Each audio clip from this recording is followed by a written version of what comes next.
Chapter 58. Warble's pill-making lab, which he sets up in his garage, is comprised of 3 machines: a reverse osmosis tank, a mini particle accelerator, and a fully functional scale model replication of a stamp mill. The foodstuffs are fed into the reverse osmosis tank, where the necessary chemical reactions take place. Then the particle accelerator accelerates the particles, for no reason in particular except that it is way cool. And finally, the reverse osmosisized, accelerated foodstuffs are placed under the stamp mill, where they are squashed much, much, much flatter than a pancake. The compressed foodstuffs are then scraped out of an impression the size and shape of a pill at the bottom of the platform. Biotrans does well. In fact, Biotrans does very well. Knowing a gold mine when he sees one, Warble is unwilling to sell any interest whatsoever in his company.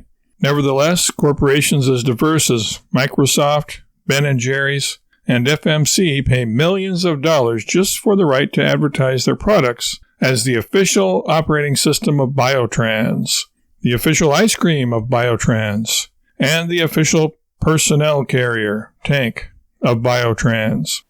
Things go so well, in fact, that Mary begins to believe that maybe this time Warble has truly found his niche. No more bilking of snack food companies. No more polka punk bands. No more firing people for fun. No more color-blind chameleon shenanigans.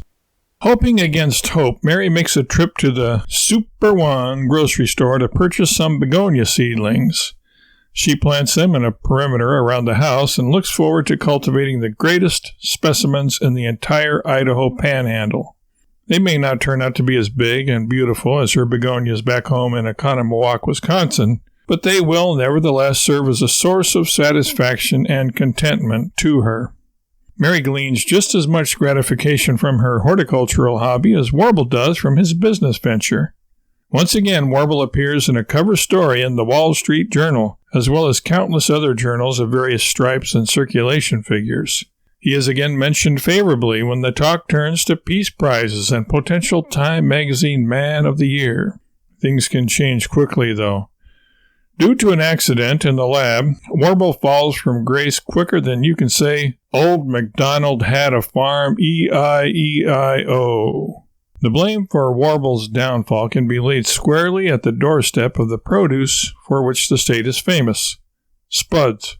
If there weren't so many spuds in Idaho, they wouldn't be so inexpensive there. If they weren't so inexpensive, Warble wouldn't have purchased so many sacks of them as a snack food to give him energy while he was working in his garage/laboratory. If he hadn't purchased so many sacks of them, one of the sacks wouldn't have been sticking out from under his workbench. If not for that, he wouldn't have tripped over it when he was carrying a container full of assorted pills. And if not for the spill, the pills would not have scattered all across the laboratory floor. "Dang it to Dallas," Warble says as he hits the floor and rolls over in a manner reminiscent of Rin Tin Tin at his most obsequious. Warble is sore in more ways than one. His shoulder is sore, and he is sore about having to sweep up all the pills. Unwilling to put the pills through the rigorous and time-consuming chemical analysis to definitively determine which one is which, and also unwilling to eat the cost of producing the pills, Warble makes one of those tough decisions for which CEOs are paid the big bucks. He consults himself for a few seconds and then solves the dilemma. Warble decides to make his best guess as to which pills are which based on hue and aroma. After all, who knows this whole business better than him? And even if he makes a mistake or two, his customers probably won't even notice. So Warble labels the pills based on an educated guess and his record of which pills were in that batch and sends them out to the various customers. Some of the pills, as is probably not surprising, are mislabeled, and therefore sent to the wrong people. Warble has a bad feeling gnawing away at his stomach for a few days, but tries to ignore it.